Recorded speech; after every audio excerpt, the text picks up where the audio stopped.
গুরুমা বোধহয় আমার উপর খুব রেগে গেছেন, কিন্তু আমি যে না বুঝেই গানটা গেয়ে ফেলেছিলাম।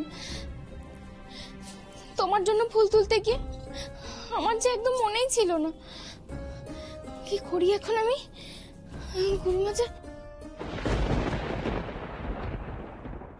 শ্যামা,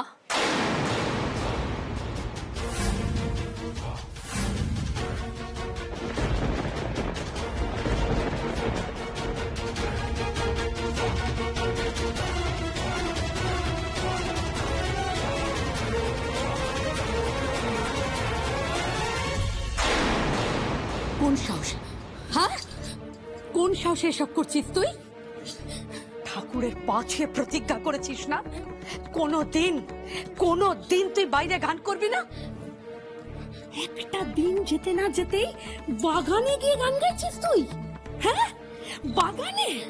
তোর একবার মনে হলো না শ্যামা, তোর একবার মনে হলো না যদি যদি কেউ শুনতে পেয়ে যায় কি হতো যদি বাগানে কেউ এসে যেত? যদি তাদের মনে হতো যে তোর গলাটা ঠিক রাধা রানীর মতন শোনাচ্ছে, তাহলে? শ্যামা, কি ভেবেছিস তুই বড় লোক বাড়িতে ঢুকে সাপের পা দেখছো না? কি চাইছিস বল, কি চাইছিস তুই? বিশ্বাস করো গুরুমা, আমি ইচ্ছা করে গানটা গাইনি। বাগানে তো কেউ ছিল না, তাই নিজের মনেই গানটা গেয়ে ফেলেছিলাম। আমি যদি বুঝতাম যে আমার গান শুনে বাড়ির সবাই উঠে যেতাম, তাহলে আমি গানটা গাইতাম না গুরুমা। বিশ্বাস করো আমাকে। বিশ্বাস করব তোকে? শ্যামা, কি করে বিশ্বাস করব তোকে? একটার পর একটা কাণ্ড ঘটাচ্ছিস তুই। শোন শ্যামা, শোন, তুই যদি ভেবে থাকিস যে তুই সকলকে জানিয়ে দিবি তুই রাধারানীর হয়ে গান গাস, তুই যদি ভেবে থাকিস যে আমার মেয়ের কেরিয়ারটা তুই শেষ করে দিবি, তার অভিশাপ তোর লাগবে শ্যামা, তোর।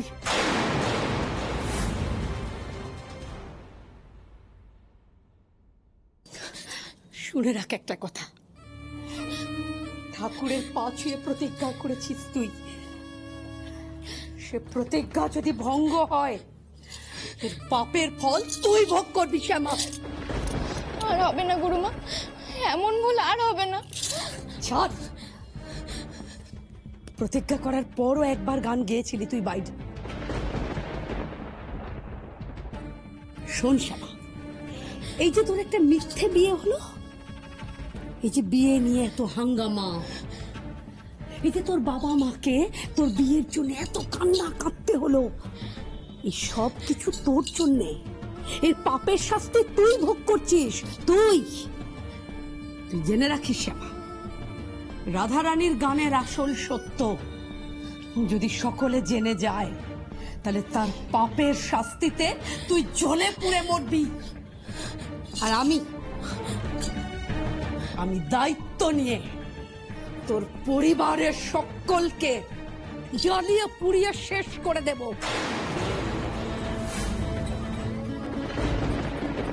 তোর ভাইয়ের চিকিৎসার টাকা বন্ধ করে দেব আমি।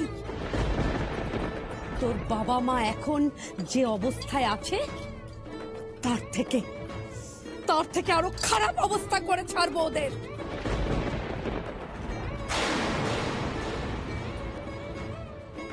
না গুরুমা, অমন করে বলো না। আমার যে বড় অন্যায় হয়ে গিয়েছে। আমি ৭-৫ কিচ্ছু ভেবে গানটা গাইনি। কৃষ্ণর কথা ভাবতে ভাবতে আমি নিজে মনেই গানটা গেয়ে উঠেছিলাম। আমার কাছ থেকে আর এরকম হবে না, বিশ্বাস করো। এবার থেকে কৃষ্ণ পূজার সময় আমি আমার মনে মনে গান গাইবো, কারোর সামনে গান গাইবো না। আমি তোমায় কথা দিলাম, বিশ্বাস করো গুরুমা, কারোর সামনে গান গাইবো না। কিন্তু যেভাবেই হোক কেষ্ট চিকিৎসার যে করতেই হবে।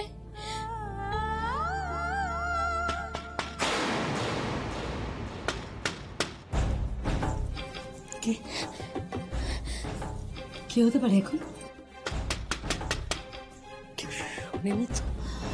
তুই দাঁড়া।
আসলে গানের গলাটা না আমার খুব চেনা চেনা লাগলো। কে গাইছিলেন গানটা? বারবার এটা আমার সঙ্গে কেন হচ্ছে? রাধারানীর গানের গলার সঙ্গে আমি শ্যামাকে কেন রিলেট করছি? না না, আমারই কোথাও একটা ভুল হচ্ছে। এটা এটা হতে পারে না, হতে পারে না এটা। কি ব্যাপার মাসিমণি? শ্যামার সঙ্গে কি এমন ইম্পর্টেন্ট কথা যে একেবারে দরজা লক করে সেটা বলতে হচ্ছে? না না, ইম্পর্টেন্ট কিছু নয় দিশা। আসলে ওকে একটু বোঝাচ্ছিলাম, বুঝলে? নিজেরই থাকার জায়গা ঠিক নেই, কৃষ্ণ কৃষ্ণ করে একেবারে পাগল করে দিল সবাইকে। হ্যাঁ, আরে তুই এখানে কদিন থাকবি তার কোনো ঠিক নেই, সঙ্গে করে আবার ঠাকুর নিয়ে এসছে। তার মধ্যে মুখে মুখে কথা বলার অভ্যেস। আমি বোঝাচ্ছিলাম দিশা, দেখো আমার মেয়ের 5-4 মাস খাটে, তো তুমি জানো দিশা আমার মুখের উপর চোপা করে। ওর যে স্বভাবটাই এরম সেটা তো ওকে দেখেই আমি প্রথমে বুঝতে পেরে গেছি। দাদামশাই তো আসছেন সন্ধ্যাবেলা, দেখা যাক কি বলেন। ওকে এই বাড়িতে থাকার পারমিশন দেন নাকি ঘাড় ধরে বের করে দিতে বলেন?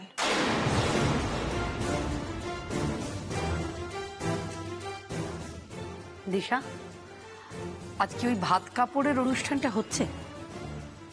কি আর করা যাবে, করতে তো হবে। ওই যা হোক নম নম করে যতটুকু না করলেই নয়। নিখিলের জন্য আমার সত্যি খুব খারাপ লাগছে জানো। কি বলবে নিখিল, আজ থেকে তোমার ভাত কাপড়ের দায়িত্ব আমি নিলাম। কার জন্য বলবে? না এই মেয়ের জন্য। Really feel bad for him. যাই হোক, তুমি নিচে এসো, চা খাবে তো? বাবা অপেক্ষা করছেন। শ্যামা, বড়দি ভাইয়ের হাত দিয়ে নতুন কাপড় পাঠিয়ে দিচ্ছি, পরে নিচে চলে এসো। Don't be late. এসো।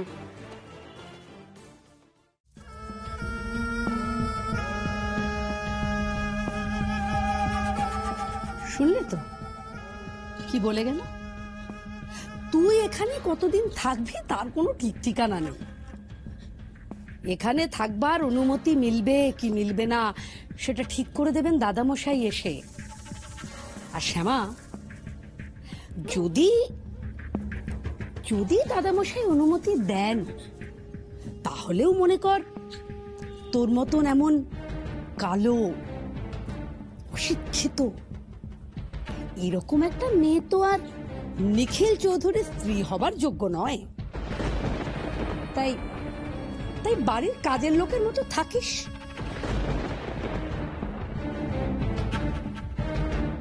শুনে রাখ শ্যামা, আর যদি কোনোদিনও গলা দিয়ে গান বেরিয়েছে,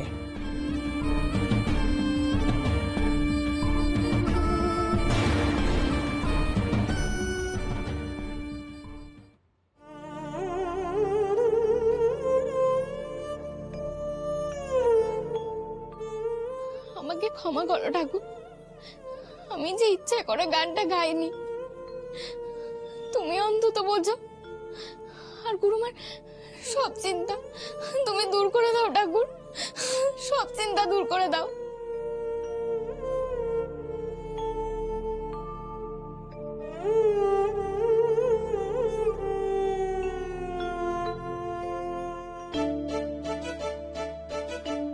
গো কাকিমা পিসিমা, তোমাদের কোনো অসুবিধা হচ্ছে না তো? না না, সব ঠিক আছে। ঠিক আছে, ভালো ঠিক আছে বাবা। এই যে বড় বৌমা, তোমার হাতে সেই বিখ্যাত লাউ চিংড়িটা করছো তো বেশ জমিয়ে করবে, বুঝেছো? যেন সবার মুখে লেগে থাকে। ভাত কাপড়ের অনুষ্ঠানে খাওয়া দাওয়ার জন্য কোনো ত্রুটি না হয়। চৌধুরী বাড়ির সম্মানের প্রশ্ন, বুঝেছো? আর তার উপর আবার আমার ছোট ছেলে নিখিলের বউয়ের ভাত কাপড় বলে কথা। হ্যাঁ বাবা, আমি শুধু লাউ চিংড়ি না, আরো অনেকগুলো পদ রান্না করছি। তাছাড়া নতুন বউ তো আমার হাতে রান্নাই প্রথম খাবে, তাই না? বেশ করেছো, বেশ করেছো। আরে বৃন্দাবন, বলো কত বউ? বড় বউয়ের মতো নিখিলের বউয়ের গুণ থাকলেই ভালো। দাঁড়াও, কোথাকার জল এখন কোথায় গড়াই দেখি। বড় বৌমা, তোমার শাশুড়ি মাকে দেখছি না কেন গো? সে কি এখনো গোসা করে উপরে বসে আছে, নামেনি? আরে আমিও তো বৌদিকে কত করে ডাকলাম, কিছুতেই শুনলো না আমার কথা। না না, তোমার বৌদিকে আর কিছু বলার দরকার নেই। ও রাগ পড়ে গেলে নিজেই নিচে নেমে আসবে। আহ, কি সুন্দর গন্ধ, চমৎকার রান্না হচ্ছে। ও পিসি, রান্না তো সবে বসালাম, রান্না না হতেই রান্নার গন্ধ পেয়ে গেলে? এ হলো যোগ সাধনা, বুঝেছো বড় বৌমা? গভীর যোগ সাধনা। দেখো দেখো দেখো, আমার দাদা আমাকে কত বোঝে দেখেছো? আর তোমরা এই পিসিকে কিচ্ছু বোঝো না, বোঝার চেষ্টাও করো না। ও বড় বৌমা, ঠিক 12টার সময়ে ভাত কাপড়ের অনুষ্ঠানটা শুরু হবে, বুঝেছো? আচ্ছা বাবা।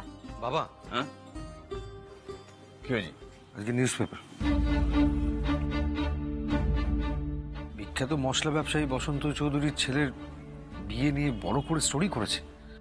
সে কি, এর মধ্যেই সবাই স্টোরি করে ফেলেছে?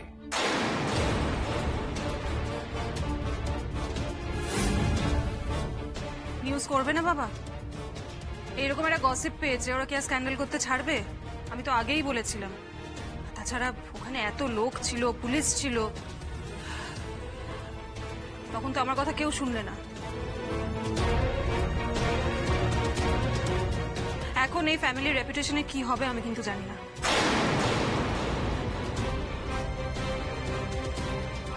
না না, ওইসব গুজবে কান দেওয়ার কিছু নেই। কালকের কাগজে আমি কোম্পানির ব্যাপারে একটা বিজ্ঞাপন দেবো, একটা প্রেস রিলিজও করব। শেয়ার হোল্ডারদের বোঝাতে হবে যে এই বিয়েটার সঙ্গে আমাদের কোম্পানির কোনো রিলেশন নেই। আমার কোম্পানির ওপর আমি কোনো আঁচ আসতে দেব না।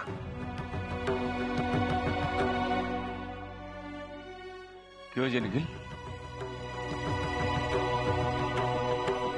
শেয়ার হোল্ডাররা অলরেডি কোয়েশ্চেন করতে শুরু করেছে।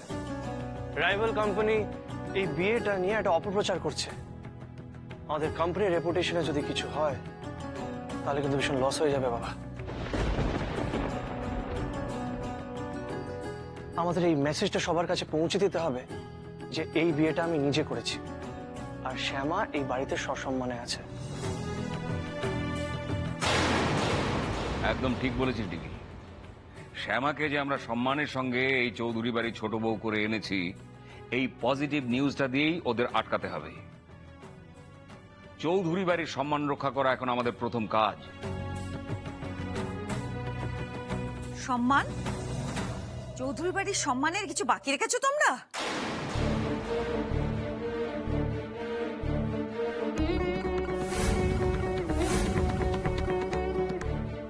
চৌধুরী বাড়ির সম্মান তো নিজেরাই দায়িত্ব নিয়ে ধুলোয় মিশিয়ে দিয়েছো। একটা ভুল সিদ্ধান্ত নিয়ে একটা ভুল মেয়েকে বাড়ির অন্দরমহলে এনে তুলেছো। আমি সেদিন বলেছিলাম না, এই মেয়ে আমাদের পরিবারে অন্ধকার ডেকে আনবে। সবে তো কলির সন্ধে, এখন দেখো কত কি ঘটবে এই মেয়ের জন্য।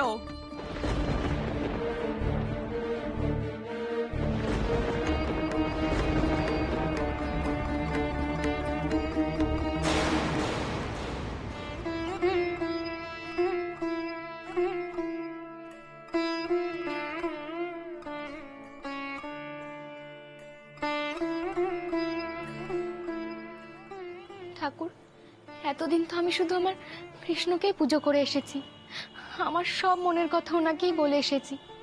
আর সেই জন্যই তো আমার কৃষ্ণকে আমি এই বাড়িতে আনতে চেয়েছিলাম। কিন্তু কর্তা মাঝে আমার ওপর রাগ থেকে আমার কৃষ্ণর ওপরেও রাগ করেছে। আমি শুধু আমার কৃষ্ণকে পুজো করব, সে কি হতে পারে বলো? আর এই বাড়ির ঠাকুরের পায়ে ফুল না দিলে যে অমঙ্গল হবে, আর আমি তো সেই অমঙ্গল হতে দিতে পারি না ঠাকুর। আজ থেকে আমি এবাড়ির সব ঠাকুরকে ভক্তি ভরে পুজো করব, ওনাদের পায়ে ফুল দেব। আমি তো কোনো মন্ত্রতন্ত্র জানি না ঠাকুর, আমার এই ভক্তিকেই না হয় তোমরা মন্ত্র হিসেবে ধরে নিও।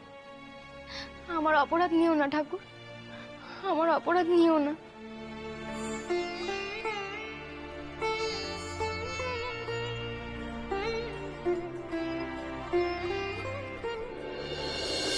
তুমি একবারও বিষয়টা ঠান্ডা মাথায় ভাবছো না সুজাতা? যা বলছো সেটা ভেবেচিন্তে বলছো না? অনেক ভেবেছি, অনেক ভেবে দেখেছি। তুমি জানো আমার কাছে কত ফোন এসেছে, একটা ফোন আমি ধরতে পারিনি। কি করে ধরবো বলো? কি বলবো ওদের? কোন মুখে বলবো? এখন চৌধুরীর বাড়িতে কেচ্ছা কাহিনীর গন্ধ পেয়ে সব আত্মীয় স্বজনরা ভিড় করে আসতে চাইছে। সে তো আসতে চাইবেই দিদি ভাই, বড়লোক বাড়ির কেচ্ছার কথা সবাই শুনতে চায়, তাই না? সে কেচ্ছা তাদের করতে দিলে চলবে না রুক্মিণী, ওটা আমাদেরই বন্ধ করতে হবে। শোনো, রিসেপশনে আমরা আত্মীয় স্বজনদের যথেষ্ট খাতির যত্ন করব। প্রেসের লোকেরা বসে দেখবে যে বিয়েটা আমরা ভালোভাবে মেনে নিয়েছি, বিয়ের সমস্ত রীতিনীতি আমরা ভালোভাবে পালন করছি। এই রিসেপশনটা সুন্দরভাবে উতরে গেলে সমস্ত লোকের মুখ বন্ধ হয়ে যাবে। না, যাবে না, কখনো যাবে না।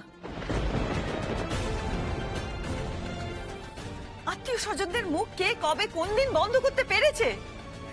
তার উপর আমাদের বাড়ি আসবে, এসে দেখবে যে আমার একটা অজ পাড়াগায়ের কালো ঝুলো মেয়েকে ছোট বৌমা হিসেবে মেনে নিয়েছি। তখন সব হাসাহাসি করবে, উল্টে আমাকে ঠেস মেরে কথা বলবে। কি গো, খুব তো বড় মুখ করে বলেছিলে নিখিলের জন্য ফর্সা টুকটুকে রাজকুমারী বউ আনবে, কি আনলে? না না না না, ও সবাই সহ্য করতে পারবো না। তুমি তুমি আজকেই বলে দাও, আজকে সবাইকে ফোন করে বারণ করে দাও, আসতে হবে না কাউকে। তুমি কিন্তু নিজেই বলেছো দাদামশাই না এলে তুমি কোনো সিদ্ধান্ত নেবে না। হ্যাঁ, কারণ আমি জানি উনি কি বলতে পারেন, কারণ উনি তো তোমাদের মতন নন। উনি জ্ঞানী গুণী বিচক্ষণ মানুষ। মিলিয়ে নিও, দাদামশাই বলবেন এই মেয়েকে এ বাড়িতে রাখা যাবে না।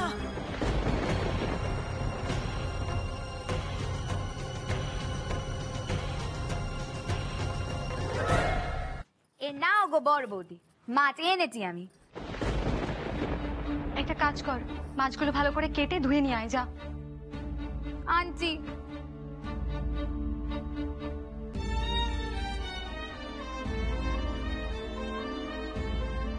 বড় বৌমা, সব কি হচ্ছে? আমাকে না জানিয়ে কোনো কাজ করার স্বভাব তো তোমার কোনোদিন ছিল না বড় বৌমা, এখন হঠাৎ করে কি হলো? মা, আমি তো তোমাকে জিজ্ঞাসা করতে গিয়েছিলাম, দরজা বন্ধ ছিল, তুমি তো আমার সাথে কথাই বললে না।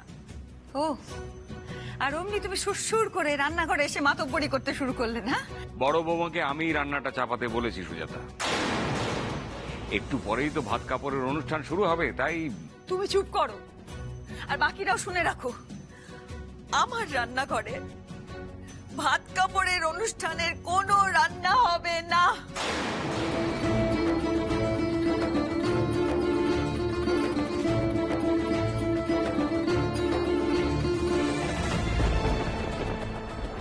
কর্তা, আমার সব দুশ্চিন্তা তুমি দূর করো ঠাকুর, সবাই যেন শান্তিতে থাকে, সুখে থাকে।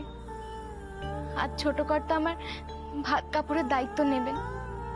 আমি জানি আমি ওনার যোগ্য নই, তাই তো আমি ওনার স্ত্রী বলে কোনোদিনও দাবিও করব না।